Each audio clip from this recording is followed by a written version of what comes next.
asked this. So, yeah, any questions, concerns, thoughts? Yeah. As an artist, when you go back and look at your past work, do you like get kind of Scared of the edge? do you get cringed out by some of your past stuff? Do you want to fix it? Do you just like how do you feel about your past stuff? It just depends on the past stuff. Or do you like past stuff you're like, oh my gosh, that was the best thing ever, there's nothing I would do to fix that? Or like how do you feel about it? Yeah, there's like a couple songs, maybe, where you're like, oh my God, we really got that. Now there's probably like a handful of moments on every record where I feel like, oh shit, that was neat, you know. And then there's a handful of moments on every record where I'm like, why did I do that? And then there's a couple cringe-worthy ones where you're like, that's mostly on like the first couple records. Because I only wrote the amount of songs that are on those records are the amount of songs I had written. It wasn't like I was pulling from a surplus. So I had like that first record. My first record is a real cringe-worthy experience for me. For those of you who haven't heard it, there's no need. But for those of you who have heard it, some of you probably like it, and that's nice. It's what makes the world spin. It's one of my favorite things. Some people like things that I don't. But yeah, there's sometimes like a song like Curve of the Earth on Beneath These Fireworks just feels kind of perfect. Like, not that it's perfect like Boys of Summer or With or Without You is perfect, you know what I mean? Like, or like Joni Mitchell, you know, like Case of You or River. It's not perfect like, but in that way. But it's perfect like, oh fuck, we did it. Like the tempo's right, the groove is right, the lyrics are right, the sounds are right. That's kind of, those are neat moments. The new record has more of those than I've ever had. And I guess it gets better and better. And then there's like a song like Last Days of Summer in San Francisco on Last of the Great Pretenders that is like, I love. Every time it comes on, there's just something about the way it sounds. For me, it's like, because I'm kind of compulsive, it's about like groove and key and feel and vibe. So there's some that really feel like, woo, and then there's some where you're like, I don't need to name names. But they're there every time I turn around. Yeah, so some I feel really like, oh fuck, we did it. And then some I'm like, there's a song on the first record called Pity. It was like, I can't believe I did that. But it was like, you know, I was 17 and I was all even more emotionally fucking, you know, I was like nerve ending city. So I would just like spill my diary entries over an E minor chord. At the time I was like, oh yeah, this is a song, you know. In 1993 that was a song. In 2022, not so much. I don't even know how it goes. I'm afraid of it. I can play you a bit of it.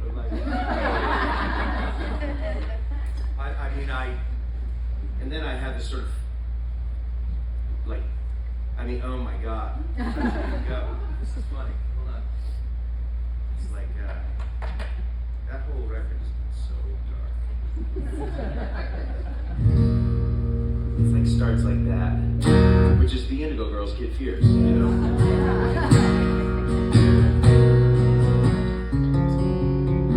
Which is much better when they do it. Paying for pearls, hey little girl, how much have you grown? I mean, that's a melody. I don't think I knew melody in 1993. I'm going to listen to it for a second. I'm going to get so embarrassed that I might just actually not do it. But give me a second, because this is what this is for. This is like, I mean, oh my God. Do you mind if I do this? Because this is unbelievable.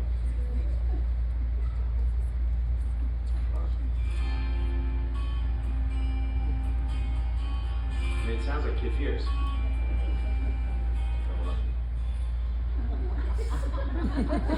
Oh my God, yeah, no way. It's like, oh, it's not even in that key shit. I mean, it is, but it's like, don't touch me, leave me here. Don't need your sympathy, don't need your tears. Like, what the fuck is that? That happens a lot. Luckily, I get further and further away from that part of me, but at the time, I really felt it. I don't want to ever feel it again. All right, the next question. This is great. Deep. Yes, so with Some That Hope referring to that album, do you recall a focus or a mindset or something you were going through that influenced you when creating that album? Oh, yeah. It's kind of like what tonight's show's all about, so I don't want to give too much away. Because we do Some That Hope in its entirety. And, but also a bunch of the new record and a couple ones like Pity. Throw those in to make everybody want to walk off the side of the earth. Don't touch me. Leave me here. Yeah, Some That Hope was, I can tell you of the part I won't talk about tonight, which was my mindset from a making albums perspective. I had made Beneath These Fireworks for Universal. It was my first and only major label record. It was my first and only label record at the time. And I don't think I was particularly aligned with the way the label wanted to do it. The label ended up being sort of the way all record labels do things now, but back in 2002, 2003, they were kind of the originator. They didn't really care about music, they just cared about acquiring things that were doing well. They didn't want to put any effort into making something do well. They only wanted to put effort into sort of cannibalizing on things that started to work, and then they could grab it and move with that momentum. And it was really the first one of those labels, Universal, because before that, in the 90s, there was so much money and so much energy being put into like developing bands, right? People would break bands at the label, they'd get excited, and they would. So Universal, when I signed to it, was the first label that kind of didn't do that. So they signed me, and this woman, Jolene, signed me on a little side label, and then I funneled through Universal. And it was a fine process. It was fun. I got to make a record. I didn't really control the making of the record. There was a lot of people involved. I picked the producer, I picked the band, I wrote songs. But like I wasn't assertive necessarily in the way that I just wasn't assertive. I kind of went docile, beta. I slept a lot. I would say what I wanted to say, but I didn't know how to articulate it. So luckily the musicians were really good and the producer was pretty good. And so that record kind of got made around me. And I'd give a lot of feedback on it, but it wasn't like how I would be now. Kind of a pain in the ass. But so anyway, so when I got finished on that label, I asked to be let go. I kind of went up to the head of the label and the CEO, and I said, yeah, you don't want me here. I'm not your type of artist. And they let me go. And I knew that I didn't want to make a record like that ever again, so I found my best friend Mark and Marshall, this guy who had tried to sign me to a label deal, who was also my friend, who was a great songwriter. These are two great songwriters. And so I just kind of like assembled them and said, I want to make a record. And I just wouldn't stop till it was the way I wanted it to be. And so it took years. And it took, I didn't even have the songs written. So like, for example, a song like Come On Get Higher didn't even have really a chorus lyric. That's the way I used to write. I used to just kind of vamp on melodies and vamp on chord changes. I think the original Come On Get Higher was fast, right? It was sort of like, it's embarrassing, I suppose. But anyway, so it's like, I had that. I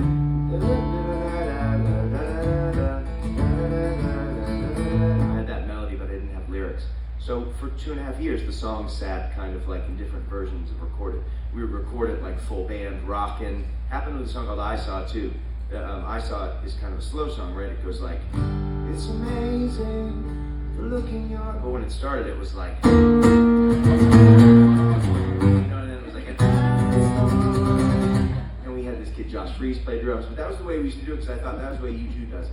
So I was like, well, if U2's good enough for U2, it's good enough for me. Little did I know that they're really rich and really pretty galvanized as a unit. But anyway, I just thought like, I'm just going to make this till it works. So I'd have different lyrics over the same melodies, over faster version, and then I'd recut it and be like, I think maybe the song should be slow. And I wrote a lyric, and it goes like this, I saw, maybe we do it slower than it. And it was just this experimenting of like constantly speeding things up, slowing things down, moving keys. It was like zero preparation and more like just going into the head first into the experience, and then sitting back and being like, yeah, that's great, and then like a week later being like, that is fucking terrible. And what can we do about it? Well, maybe we could slow it down. Well, maybe we could rewrite the chorus. Well, maybe that verse isn't good. Maybe we take a different verse. And so that was the way I did records a lot. And that was how Some Bad Hope was made. I just sort of like dragged people that were willing to like not stop. Because when Beneath These Fireworks happened, I wanted to go back to it and fix it. But Ron, the producer, was already moving on to the Bare Naked Ladies record that he was doing. So I'd already lost my window, and that wasn't the way I like to work. You know, I'm a fucking control freak. I don't want to, it's like, I was like, oh, that's good, but maybe we could redo this. And he was like, oh, I gotta go. I got another record. And I was like, what? So we started to try and track it without him, and then he came back and fixed it. But with Some Bad Hope, I was just like, I refuse to stop until I get this to be the way I want it. 3 versions of Come On Get Higher. Car Crash was totally different. Wedding Dress was Winter Dress. You know, All We Are was, but Bulletproof Week was fast. You know, like this is just how it was. And then I would just kind of groove into it and be like, well, maybe it should be slow and maybe it should be sad. It's pretty sad, you know? Instead of like, you know, singing like a, I wrote it with a country guy. I was like, Bulletproof Week's in your arm, what happens if you mention your song? You know, it was like, or whatever the fuck we wrote it. And when we wrote it, I was like, oh, these lyrics are good. It wasn't that honky-tonky, but it was still fast. And then I got home and I was like, I don't like playing it like that. I like playing it like this. And then all of a sudden we did it like that. So that's a long answer as to my mindset in terms of what I was trying to do from a creative perspective in that way. And then from an emotional perspective, I kind of talk about it tonight, so I don't want to spoil it. Thank you. I mean, not that it's spoilable. You know what I mean?